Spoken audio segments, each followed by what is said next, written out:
Like here's a statistic that people need to take into consideration when you think about illegal immigration. Do you know how many kids are missing? How many like missing and what? Like, kids that came across the border that are I unaccounted heard for? I mean, I saw a number on like 300,000 or something like that. Something crazy like that. Yeah, yeah. Let's say it's only 10% of that. Sure. That's still insane. Yeah. That's insane.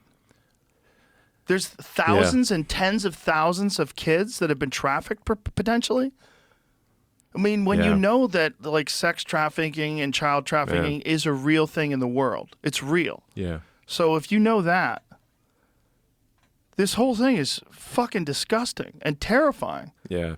Absolutely. And people are just turning a blind eye to it because their ideology, the left-wing ideology, supports this idea that immigration is overall good and that you have to be a compassionate person to let these people in, and that you're racist if you don't want 20,000 immigrants from a war-torn country being imported into a town of 30,000 people. Exactly. And completely changing the dynamic of and then But as long as they don't come to your town. Exactly. You know, like that's it. They Exactly. they can just basically send when they sent like whatever, like 20 or 30 people to Martha's Vineyards, people had a heart attack. they kicked him out. Yeah, they kicked them out. Yeah, they kicked him out. Exactly. So I'm like, yeah, sure. Anyone who wants to have vast numbers of illegals, they have to be prepared to have them in their neighborhood. Yeah. Or it's bullshit. It's so crazy. And the thing about all of this is if you don't have people that are willing to stand up and talk about it, if you don't exist, if RFK doesn't exist, if Tulsi Gabbard doesn't exist, if Vivek and Trump don't exist, where the fuck are we? Like, where are we?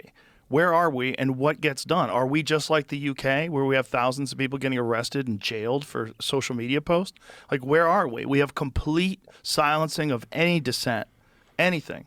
You have to stick to the narrative or you'll lose your livelihood. You'll be outcast from the community. You'll lose your freedom. It's crazy. Yeah.